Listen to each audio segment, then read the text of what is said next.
This is a bonus lesson that has become necessary for me to produce and share with you. And here's why.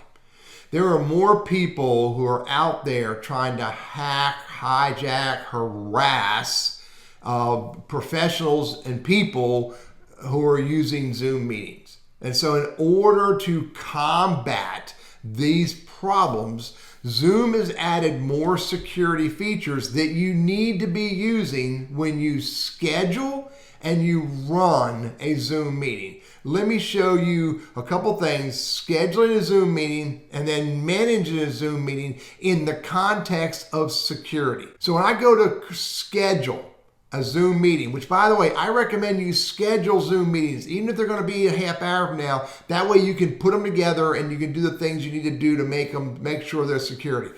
Number one, always put a relevant topic. We talked about date and recurring and all that stuff. I recommend that your meeting ID be generated automatically. That way it's a unique meeting ID and it's not the same one you use over and over again, unless you're doing a recurring meeting. Now, here's the other thing. Always use a unique password. You can use up to 10 characters, use all 10.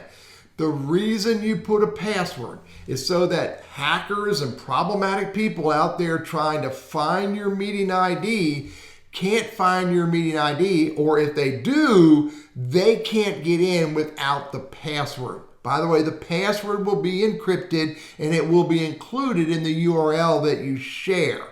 Therefore, what I recommend is that when you share your meeting ID, you share it privately, targeted to the people you want to invite.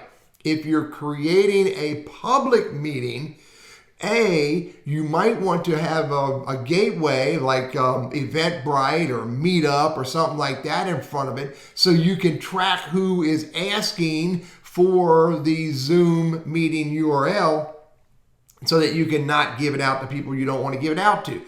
Or the alternative for a public Zoom session would be to use Zoom Webinar. And with Zoom Webinar, you can ask questions, collect name, first name, last name, phone number if you ask for it, email address, and other questions before you give the person the encrypted Zoom Webinar URL. So it's much safer to do public events in webinar than it is a meeting. Now, this is creating a Zoom meeting with the password. By the way, a couple other things.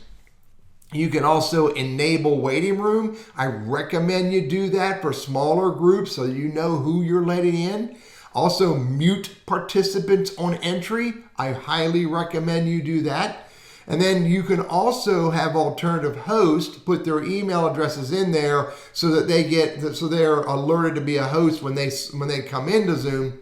I'll show you another way you can make a co-host when you're managing a meeting. So use these options, and I'll show you when you schedule it, how to manage security in a Zoom meeting. Okay, so here's my Zoom meeting where I had the password on it. And if you go look right here, you'll see that over under the participants tab, I have one person waiting. So I can send them a message, who invited you, but they can't respond. And so I guess the only use of sending the message at this point is to confirm that they were invited or not. And you could say to them, if you're not invited, I'm going to remove you. And so you have the option of removing them from the waiting room before they get into your meeting. Now, once they're into the meeting, I'm going to admit her. Now Rebecca's a part of the meeting. Now, notice this. I hover over her name. See where I have more? I can remove her or put her back in the waiting room if she becomes problematic. All right?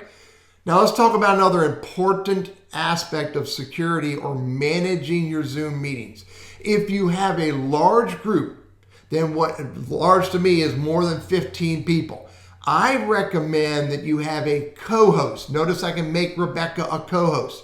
By making her a co-host, she has the ability to do most of, not all, but most of what a host has the ability to do. Now, if I could switch and I could make her the host, when I make her the host, I become a participant.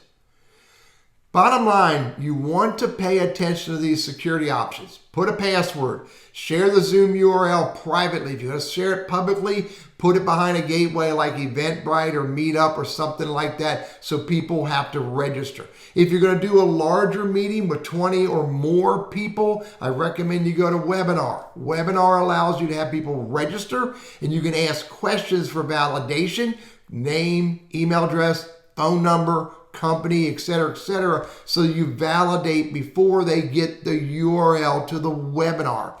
And lastly, if you're going to have a large group of 10 or 15 more, I recommend you have a co-host who can help you manage participants and help get rid of those who cause problems.